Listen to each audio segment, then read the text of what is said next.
Olá, sejam bem-vindos mais uma vez nesse nosso pequeno instante de encontro aqui no nosso grupo de estudos do Evangelho. Estamos estudando o Evangelho segundo o Espiritismo, hoje iniciando o capítulo 7, de Bem-aventurados os pobres de espírito. E o Evangelho diz assim: o que é preciso entender por pobres de espírito? Bem-aventurados os pobres de espírito, porque deles é o reino dos céus. Isso está em São Mateus, capítulo 5, versículo 3. A incredulidade se divertiu com esta máxima, bem-aventurados os pobres de espírito, como com outras, sem a compreender. Por pobres de espírito, Jesus não entende os homens desprovidos de inteligência, mas os humildes. Ele disse que o reino dos céus é deles e não dos orgulhosos. Os homens de ciência e de espírito, segundo o mundo, têm geralmente tão alta consideração de si mesmos e de sua superioridade que olham as coisas divinas como indignas de sua atenção. Seus olhares concentrados sobre a sua pessoa não podem se elevar até Deus. Essa tendência de se crer acima de tudo não os leva, senão, muito frequentemente, a negar o que, estando-lhes acima, poderia rebaixá-los, e a negar mesmo a divindade, ou, se consentem em admiti-la, contestam-lhe um dos seus mais belos atributos, a sua ação providencial sobre as coisas desse mundo, persuadidos de que só eles bastam para bem governá-lo. Tomando a sua inteligência por medida da inteligência universal e se julgando aptos a tudo compreender, não podem crer na possibilidade daquilo que não compreendem. Quando pronunciaram seu julgamento, têm-no por inapelável. Se recusam a admitir o mundo invisível e um poder extra-humano, não é, entretanto, por isso esteja acima de sua capacidade, mas porque o seu orgulho se revolta com a ideia de uma coisa acima da qual não podem se colocar, e o que os faria descer de seu pedestal. Por isso, eles não têm senão sorrisos de desdém por tudo o que não é do mundo visível e tangível. Eles se atribuem muito de espírito e de ciência para crerem nessas coisas, segundo eles, boas para as pessoas simples, tendo aqueles que a levam a sério por pobres de espírito. Entretanto, o que quer que digam, lhes será preciso entrar, como os outros, nesse mundo invisível que ridicularizam, quando seus olhos serão abertos e reconhecerão o seu erro. Mas Deus, que é justo, não pode receber da mesma categoria aquele que menosprezou o seu poder e aquele que se submeteu humildemente às suas leis, nem os igualar. Em dizendo que o reino dos céus é para os simples, Jesus quer dizer que ninguém é nele admitido sem a simplicidade do coração e humildade de espírito, que o ignorante que possui essas qualidades será preferido ao sábio que crê mais em si do que em Deus. Em todas as circunstâncias, ele coloca a humildade no plano das virtudes que nos aproximam de Deus e o orgulho entre os vícios que nos distanciam dele. E isso por uma razão muito natural, de vez que a humildade é um ato de submissão a Deus, enquanto que o orgulho é uma revolta contra ele. Mais vale, pois, para a felicidade do homem ser pobre de espírito, no sentido do mundo, e rico em qualidades morais. O incauto, aquele descuidado, poderia, lendo esse texto, considerar que então o estudo, o avanço na ciência seria contrário às benesses do espírito, ao crescimento espiritual. E na realidade, de novo, existe uma falsa interpretação nas escrituras, isso é sempre bastante constante. É como, de novo, sempre comparando com a criança, quando alguém procura, assim, na sua justificativa, utilizar recursos que são de retórica simples e de lógica muito boba, né? Como se, sendo a favor de Deus ou sendo a favor da espiritualidade, você deveria ser contra, então, as ciências, porque aqueles que são os cultos, aqueles que são os mais letrados, aqueles que estudaram, não estariam capazes de assimilar o reino dos céus, né? E isso é uma visão muito simplista e muito infantil dessa questão.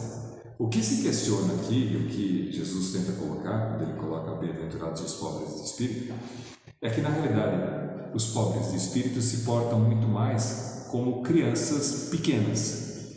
E já no outro trecho do Evangelho, Jesus recomenda que o reino dos céus é para aqueles que se assemelham às crianças. E o que tem de especial nessa postura, na postura da criança? A criança tem, por uma postura bastante característica da sua idade, a capacidade e o desejo e a curiosidade de aprender. Então a criança não se importa de se sentir, ela não se sente humilhada por não saber. Ela pergunta. Então, por isso vem a idade dos porquês. Então, por que isso? Por que aquilo? Por que isso? Por que aquilo? Por quê? Mas por quê? Mas por quê? Porque, na realidade, a criança está tentando entender, construir a sua lógica em relação ao mundo. Essa é a postura que a gente deveria ter em relação às coisas. A criança sabe que ela não conhece e que ela precisa, então, que os outros expliquem para ela. Seria a postura correta do homem, mesmo o homem culto, no sentido da curiosidade, de tentar compreender o universo, compreender as coisas. O estudo, o avanço no conhecimento, na realidade, ele é necessário para o avanço do espírito. Um espírito que não tenha alcançado também um conhecimento das ciências, nunca estará completo, porque não adianta simplesmente ele relegar todas as ciências e se dedicar simplesmente às virtudes mais morais, porque lhe faltará o arcabouço necessário para a sua evolução, porque ele será bobo na mão de todo mundo. Então, o que se espera e o que se diz aqui nesse texto é que para que o homem não perca essa capacidade da humildade. E, de novo, parece que esses que são aqueles que são dados como cultos e que relegam as religiões, por exemplo, e um parênteses, alguns dizem que principalmente os piores críticos das religiões dizem que as religiões existem para controle da sociedade. Então, uma apologia da pobreza, como nesse caso, uma apologia dos pobres de espírito, dá para a classe dominante o domínio daqueles que são os pobres de espírito, aqui como no caso, aqueles que não têm conhecimento, porque faz com que os pobres se contentem em ficar pobres porque eles serão merecedores do reino dos céus, enquanto os ricos ficam quietinhos e sossegados no ponto que onde eles estão. Então, que a religião ela é divulgada e mantida pelas classes superiores, no sentido de que as classes inferiores se mantenham apaziguadas sem nenhum problema. De novo, é uma visão bastante tosca e bastante pequena, bastante diminuída do aspecto, já que nenhuma religião séria que eu conheço diz contra a riqueza. Muito pelo contrário, a gente sabe que as riquezas são necessárias para que o mundo se desenvolva. Então, e as riquezas são alcançadas através do estudo, do trabalho.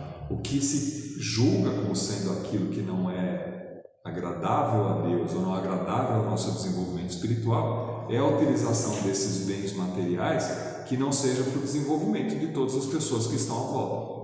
O desenvolvimento egoísta, no sentido de só querer para si e não distribuir com os outros, faz desse ser um papel bastante, lhe dá muito orgulho, por isso essa questão de relegar um conhecimento que não está palpável na matéria, já que tudo que ele tem por garantia é aquilo que ele consegue abocanhar através do seu esforço, seja o esforço até no sentido de convencer as outras pessoas ou ser mais esperto do que os outros, não necessariamente só pelo ganho do trabalho, mas ainda assim, que seja pelo ganho do trabalho, significa muito pouco conhecer. Vou explicar um pouquinho melhor.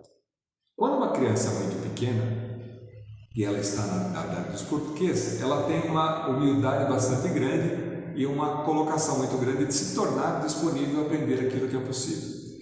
Essa criança crescendo um pouquinho mais, tomando contato com as primeiras letras e começa a avançar um pouquinho mais no conhecimento, é muito comum de a gente chegar a encontrar crianças que já estão na puberdade, avançando para a adolescência, uma crítica muito grande em relação ao conhecimento dos pais e em relação ao conhecimento espiritual, né? Já que à medida que eles começam a ter contato com as ciências e começam a entender o mundo, eles passam a achar que todos os aspectos do mundo podem ser explicados pela ciência. E aquelas pessoas que não detêm o conhecimento que eles já adquiriram, quando eles conhecem um pouco mais do que os pais e têm as possibilidades de avançar um pouco mais na ciência, passam então a negar tudo aquilo que não é explicado pela ciência como ignorância. Então, aquele que não acredita nas ciências e na materialidade é um ignorante e que falta então conhecimento para ele. Na medida em que a gente vai evoluindo, e nós todos passamos por uma situação muito parecida, semelhante, quando nós vamos evoluindo na adolescência. E é normal da adolescência o questionamento em relação aos ensinamentos, porque faz parte desse processo de tentar caminhos novos. Ok, está tudo bem aí. O problema é que, avançando dessa etapa, quando a gente começa a partir para a vida adulta, enfrentar os problemas, a gente começa a descobrir que nem tudo na vida é possível ser explicado e contido pelas ciências.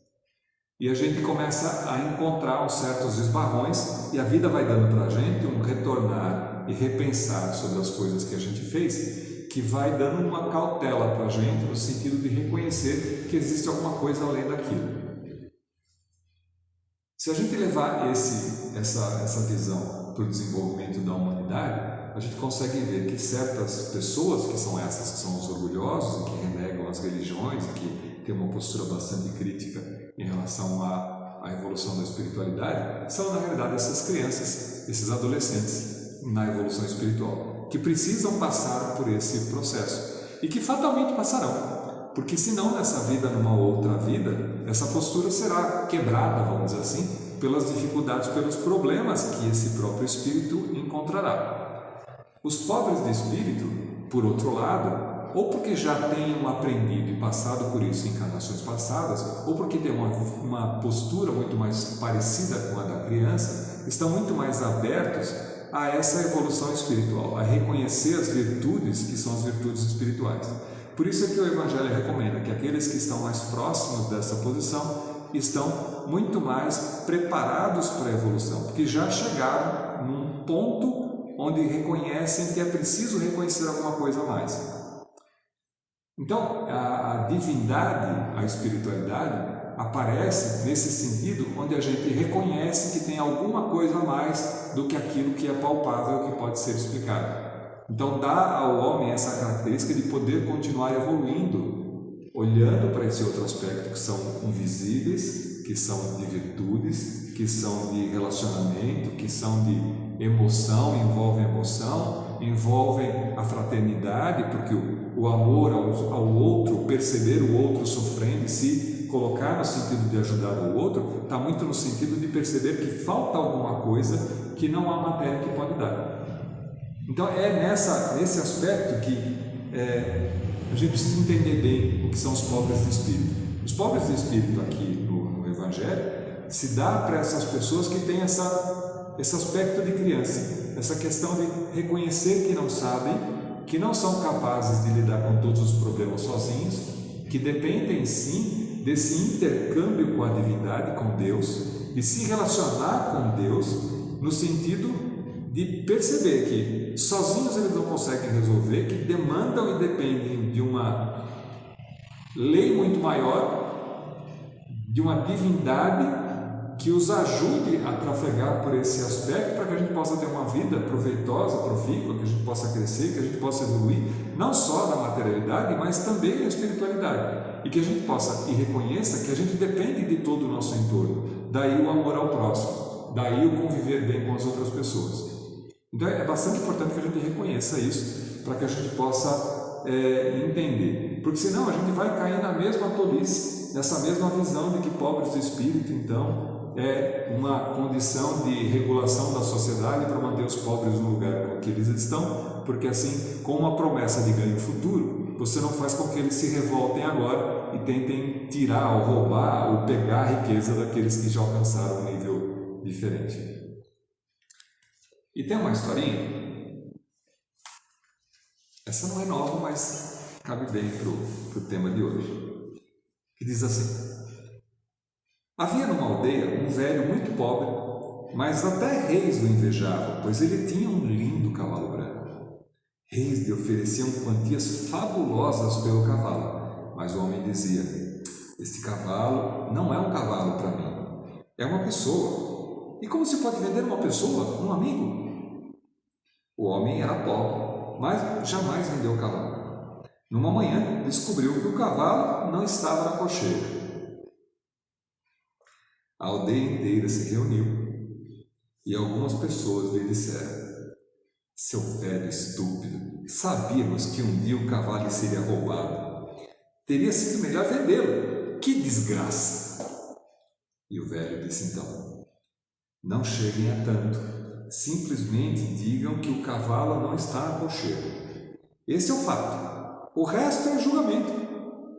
Se se trata de uma desgraça ou de uma bênção, não sei, porque este é apenas um fragmento. Quem pode saber o que vai se seguir? As pessoas riram do velho. Elas sempre souberam que ele era um velho tolo mesmo. Mas, 15 dias depois, de repente, numa noite, o cavalo voltou. Mas ele não havia sido roubado, ele havia fugido para a floresta. E não apenas isso, ele trouxera uma dúzia de cavalos selvagens consigo. Novamente as pessoas se reuniram e lhe disseram: velho, você estava certo, não se tratava de uma desgraça. Na verdade, provou ser uma bênção. E o velho disse: novamente vocês estão se adiantando. Apenas digam que o cavalo está de volta. Quem sabe se é uma bênção ou não? Este é apenas um fragmento. Você leu uma única palavra de uma sentença e como pode julgar todo o livro? Desta vez, as pessoas não podiam dizer muito, mas interiormente sabiam que ele estava errado. 12 lindos cavalos tinham vindo. O velho tinha um filho, um único filho, que começou a treinar os cavalos selvagens. Apenas uma semana mais tarde, ele caiu de um cavalo, fraturou a coluna e ficou paralítico. Novamente as pessoas se reuniram e mais uma vez o julgaram e disseram: você tinha razão novamente, foi uma desgraça. Seu único filho perdeu o uso das pernas e na sua velhice era ele o seu único amparo. Agora você está mais pobre do que nunca. E o velho disse: vocês estão obcecados por julgamentos. Não se adiantem tanto, digam apenas que meu filho fraturou as pernas. Ninguém sabe se isso é uma desgraça ou uma bênção. A vida vem em fragmentos, mais do que isso nunca é dado. Aconteceu que depois de algumas semanas o país entrou em guerra e todos os jovens da aldeia foram forçados a se alistar. Somente o filho do velho foi deixado para trás porque era aleijado. A cidade inteira estava chorando, lamentando-se, porque aquela era uma luta perdida e sabiam que a maioria dos jovens jamais voltariam. Elas vieram até o velho e disseram: você tinha razão, velho. Aquilo se revelou uma bênção. Seu filho pode estar aleijado, mas ainda está com você. Nossos filhos foram-se para sempre. O velho disse mais uma vez: vocês continuam julgando, ninguém sabe. Digam apenas que os seus filhos foram forçados a entrar para o exército e o que o meu não foi. Mas somente Deus, a totalidade, sabe se isso é uma bênção ou uma desgraça.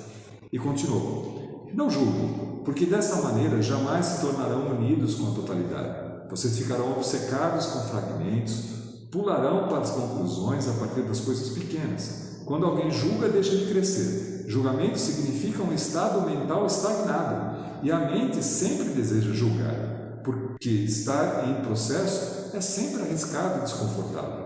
Na verdade, a jornada nunca chega ao fim.